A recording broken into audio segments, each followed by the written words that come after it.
C'est un tournant à 180 degrés. Enfin, la junte militaire soudanaise accepte de livrer Omar el-Béchir à la Cour pénale internationale.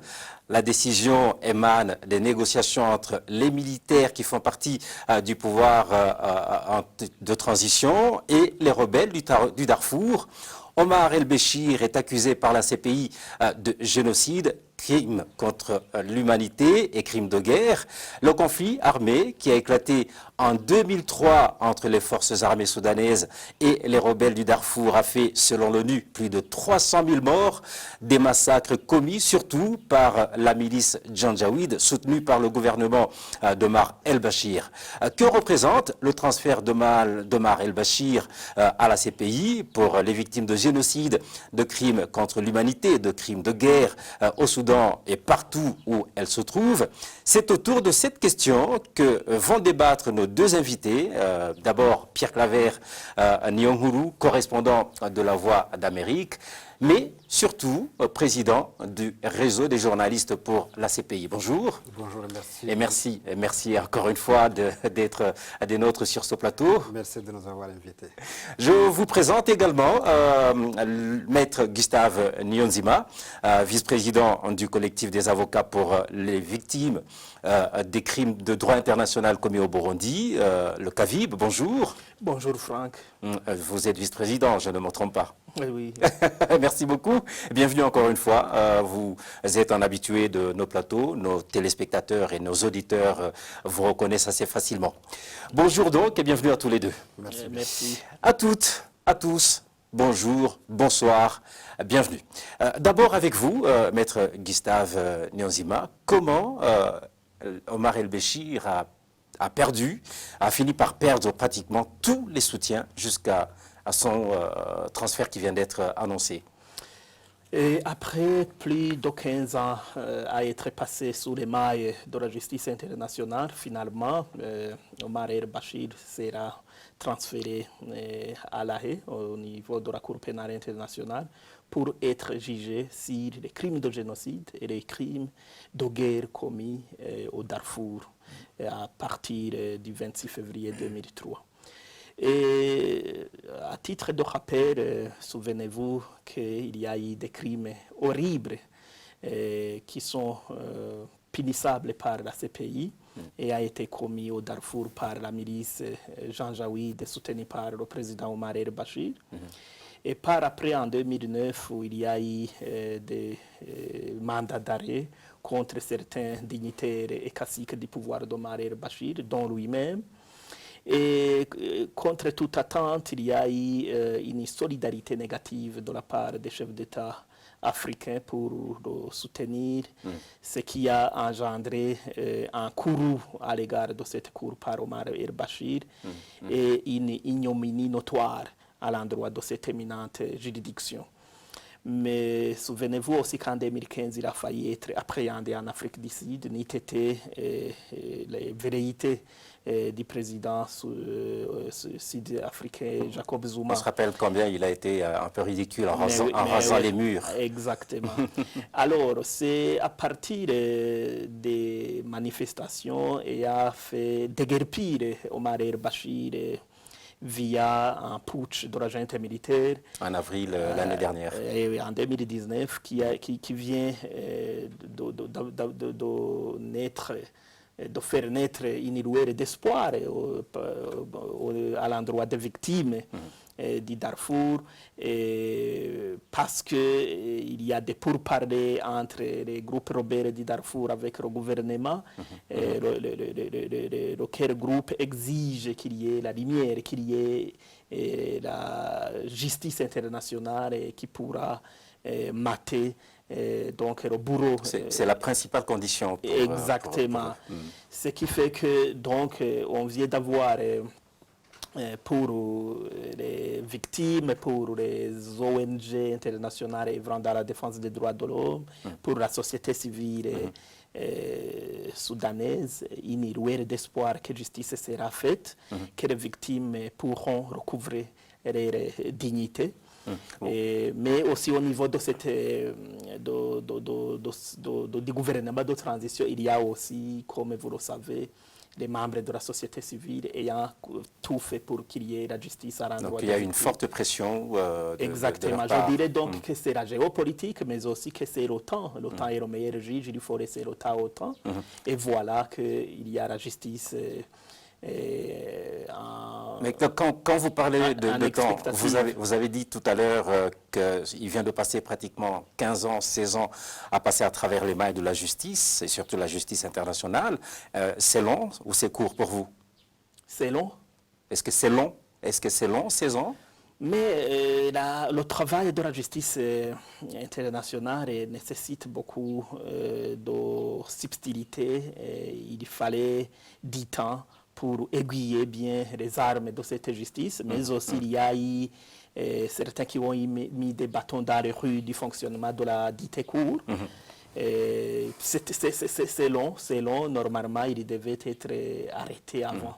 On y reviendra certainement, soit avec vous, soit avec Pierre Claver, parce qu'on est certain qu'il a encore des soutiens au niveau interne au Soudan, mais vous le direz vous-même.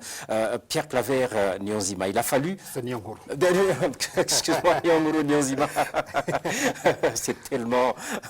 il a fallu presque un an pour, je veux dire, depuis la prise du pouvoir par la junte militaire, pour faire plier cette junte militaire, pour qu'elle accepte enfin ce transfert. Comment expliquer la résistance de ces militaires qui, pourtant, reconnaissent les crimes commis par Omar el-Béchir? Une contradiction. Bon, une contradiction, oui, mais en grande partie des tractations internes. Le gouvernement de transition du Soudan a bel et bien annoncé qu'il va livrer Omar el-Béchir. Bon, c'est un espoir, mais qui doit être aussi mûri. Pourquoi? Puisque ce dossier aussi comporte beaucoup de problématiques. Je citerai au moins 3.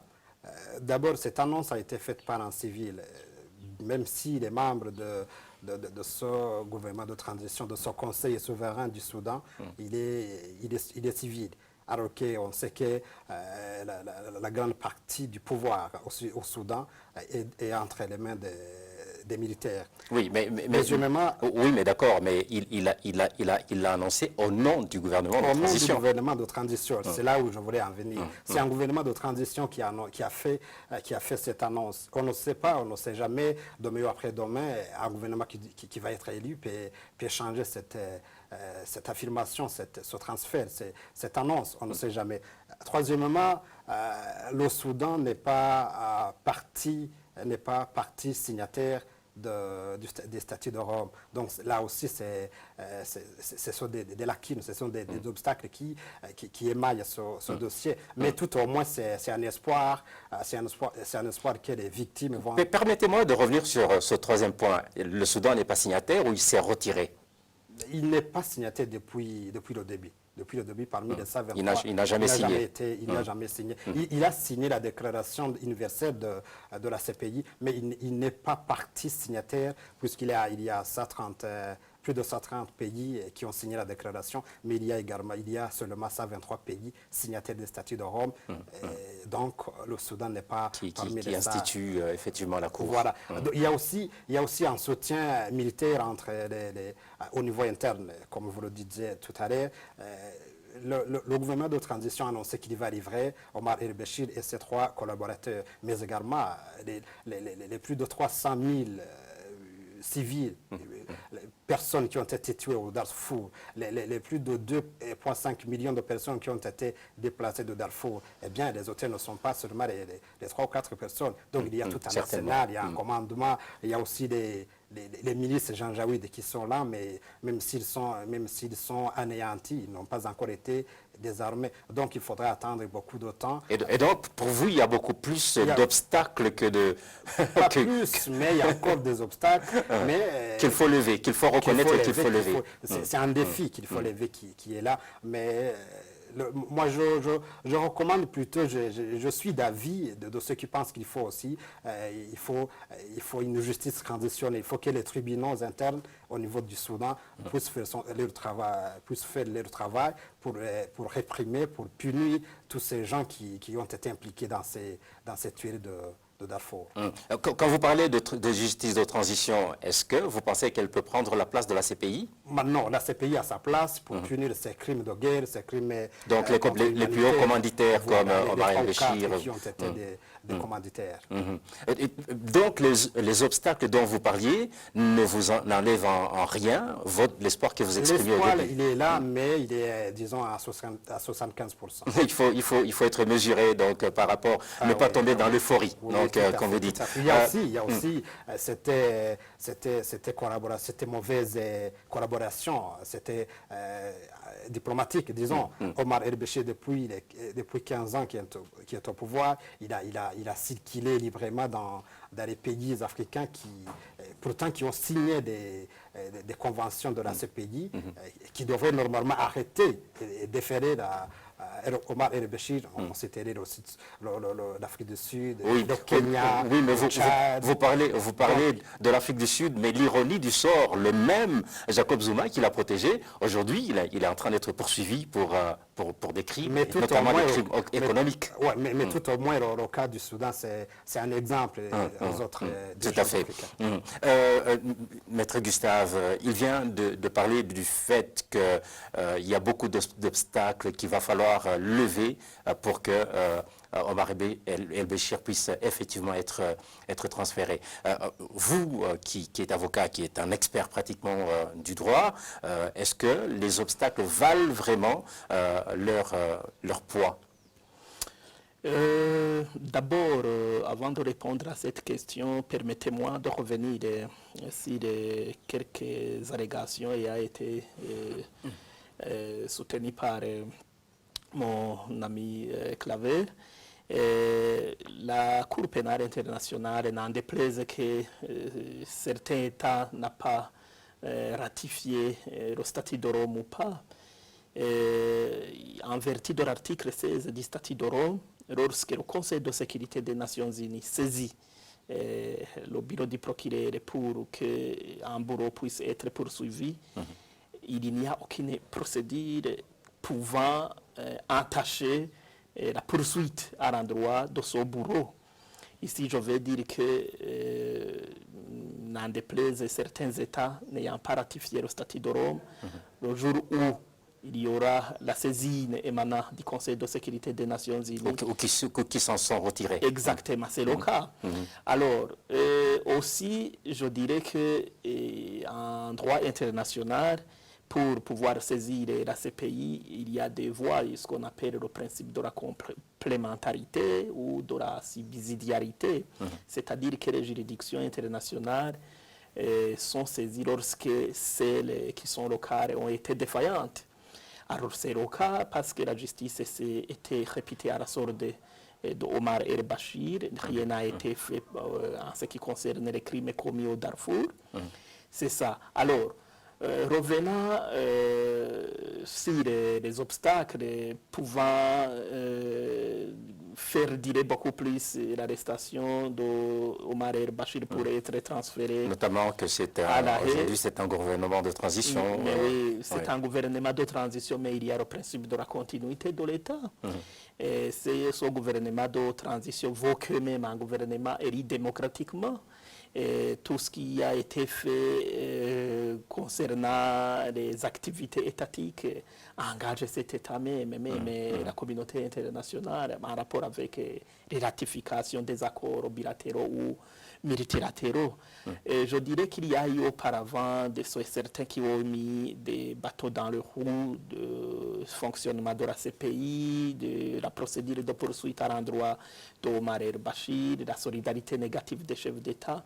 Mais actuellement, on voit qu'il y a la géopolitique, il y a des contraintes à l'égard de cet état de transition, même s'il y a certains qui souhaiteraient que Omar el-Béchir demeure incarcéré chez eux, mais il y a des contraintes émanant de la géopolitique, laquelle géopolitique a une primaire par rapport même aux velléités de ces agents militaires ou de certains dignitaires ou caciques du régime d'Omar el-Béchir qui sont actuellement même au gouvernement.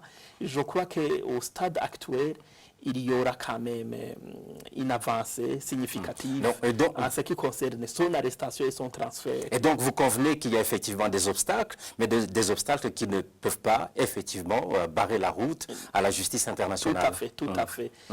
Le temps est le meilleur juge, il a eu son temps. Maintenant, je crois que Jossi Bodor, l'arrestation imminente d'Omar el-Bashir pour être transféré devant la justice internationale. Juste quelque chose d'assez important, parce que c'est dans un processus en fait de paix que cela survient, donc l'une des conditions, ou plutôt la condition sine qua non des rebelles du Darfour. Est-ce que ce transfert peut constituer un élément d'espoir pour le processus de paix au Soudan? Exactement, c'est ce que j'allais dire.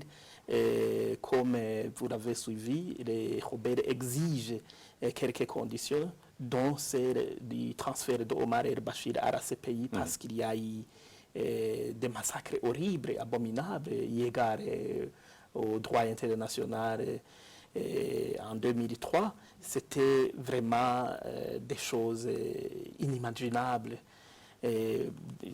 Comme la majorité sont des frères ou des sœurs ou des parents de ces victimes, il vient d'avoir, je dirais, entre guillemets, gain de cause par rapport au transfert d'Omar el-Bashir. Et ça pourra constituer une avancée dans le processus de paix. Aussi, les victimes pourront recouvrer leur dignité et pourront avoir la justice. Pour en arriver là, Pierre Claver, les choses ne se sont pas faites d'elles-mêmes. Quel a été le rôle principalement de la presse dans ce processus? Le rôle de la presse a été très important, a été d'une importance capitale depuis le début d'ailleurs de ces massacres horribles de 2003 au Darfour. Il y a eu des journaux, il y a eu des travaux, des reportages, d'investigations, il y a eu des thèses, il y a eu des... donc les journalistes ont joué un grand rôle, ont été des voix de sans-voix. Et d'ailleurs, ces reportages d'investigation faits au Darfour ont été soutenus par des avocats au Soudan devant la CPI. Donc c'est parmi les preuves que les avocats ont déposées à la CPI. Deuxièmement, les journalistes ont été à côté de la société civile, ont joué un grand rôle, ont été en commun accord avec la société civile au Soudan pour décrier cette injustice qui se faisait, qui se commettait à l'égard de ces victimes, mais également pour que nous, toi et moi, eu connaissance de cette annonce du gouvernement de transition du Soudan, c'est à travers les médias, c'est à travers la presse. Donc, vous voulez dire en fait que le travail des médias vaut énormément aux yeux de la justice, et particulièrement de la justice internationale? Oui, le travail de la presse vaut énormément eu égard devant la CPI, mais également ce n'est pas que le travail de la presse, il y a le travail de la société civile, le travail des médias, mais également le travail de la communauté internationale donc tout cet arsenal a pesé lourd au Soudan pour que, bien évidemment, cette annonce soit faite. Merci beaucoup. Je rappelle que vous suivez le Club de la Presse, une émission qui est produite en synergie par la télévision Renaissance et les radios RPA et Inzamba Agate Kakawe. Aujourd'hui, nous parlons du futur transfert d'Omar el-Béchir devant la CPI et sa symbolique dans l'esprit des victimes des crimes de génocide, crimes contre l'humanité et crimes de guerre au Soudan et ailleurs. Nous sommes avec, je le rappelle, avec deux invités, Maître Gustave Niozima, vice-président du CAVIB, et Pierre Claver Niogulu, président du réseau des journalistes pour la CPI. Gustave, le transfert d'Omar el-Béchir est-il une motivation supplémentaire pour le travail du CAVIB? L'arrestation d'Omar son transfert, l'annonce de son transfert devant la CPI, est-ce que cela constitue une motivation supplémentaire pour le travail du CAVIB? Bien évidemment, ça nous montre que tôt ou tard, la procédure est enclenchée pour pouvoir arrêter les bourreaux ayant commis des actes horribles au Burundi depuis 2015 pourront eux aussi être transférés pour être jugés. C'est une question de temps. Mais aussi, pour nous, il y a une motivation, laquelle motivation a trait à l'espoir des victimes.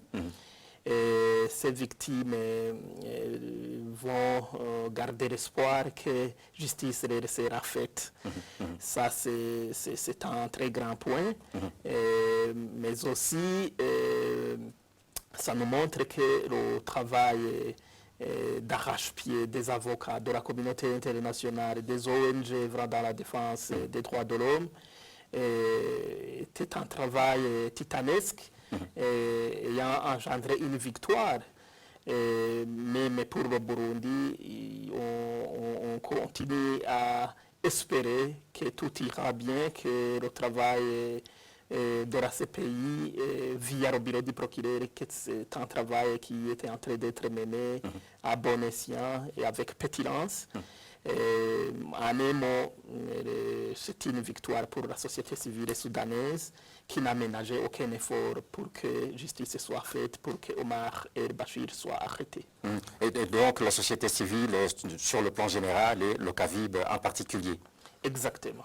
Est-ce que c'est la même chose pour vous, Pierre Claver, pour votre travail en tant que journaliste, en tant que réseau? Cela vous motive dans le travail que vous êtes en train de mener? Oui, on rappelle que cette annonce est faite en pleine campagne de notre coalition, la raison des journalistes burundais pour la CPI, avec aussi la coalition burundaise pour la CPI.